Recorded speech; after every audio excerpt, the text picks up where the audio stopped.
Hot and cold coffee special Kumbakonam filter coffee கிடைக்கும். தூத்துக்குடியில் இளைஞர்களின் வேலைவாய்ப்பை பறிக்கும் வகையில் மூடப்பட்டுள்ள ஸ்டெர்லைட் உள்ளிட்ட அனைத்து ஆலைகளையும் திறக்க வலியுறுத்தி அமைப்பு சாரா தொழிற்சங்கத்தினர் ஆர்ப்பாட்டத்தில் ஈடுபட்டனர்.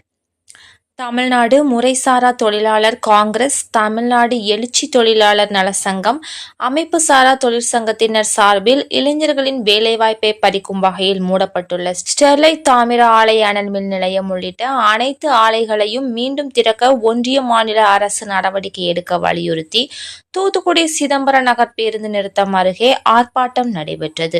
ஆர்ப்பாட்டத்திற்கு INTUC தேசிய பொதுச் செயலாளர் கதிர்வேல் தலைமை வகித்தார்.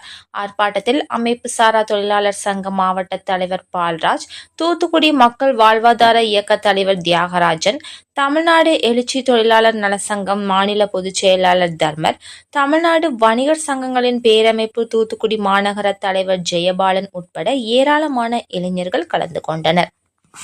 10 ஆண்டுகளுக்கு முன்பாக தூத்துக்குடி மென்மேலும் வளர்ச்சி அடைந்தது.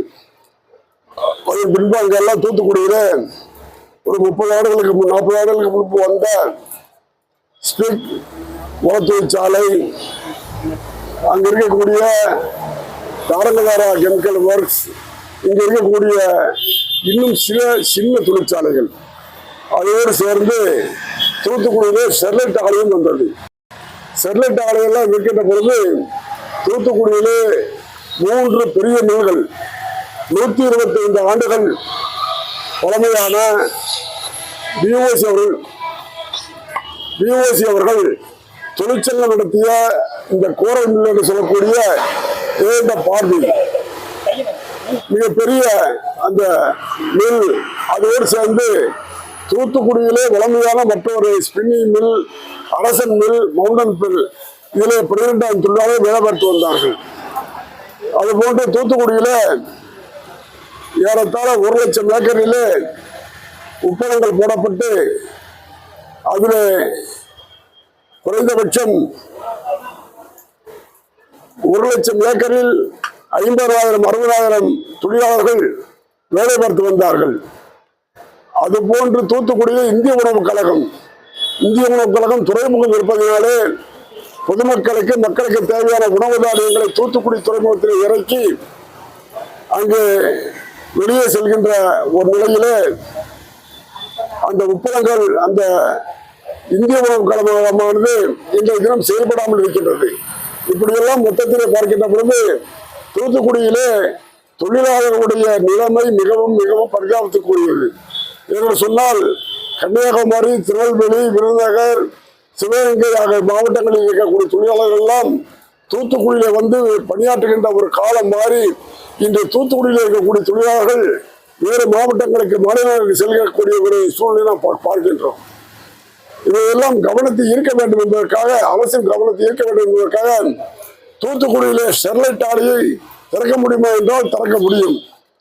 ஆகையால் ஸ்டெர்லைட் ஆலை மீண்டும் திறந்தால் குறைந்தபட்சம் 50,000 தொழிலாளர்கள், 50,000 தொழிலாளர்கள் சொன்னால் ஒரு தொழிலாளி நம்பி 3 பேர் 4 பேர் ஒரு குடும்பத்தில் இருப்பார்கள். ஏறத்தாழ 2 லட்சம் குடும்பங்கள் வாழ்கின்ற ஒரு சூழ்நிலையிலே இந்த தொழிற்சாலை இன்று மூடப்பட்டிருக்கிறது. வேறு எந்த ஒரு தொழிற்சாலையும் தூத்துக்குடிக்கு வர முடியாத சூழ்நிலையிலே மாண்புமிகு நம்முடைய நாடாளுமன்ற உறுப்பினர் திருமதி கனிமொழி அவர்கள் நாடாளுமன்றத்திலே 18/12/2024 அன்று செமி கண்டக்டர் என்ற ஒரு தொழிற்சாலை இங்கு வர வேண்டும் என்று அவர்கள் வலியுறுத்தியிருக்கின்றார்கள்.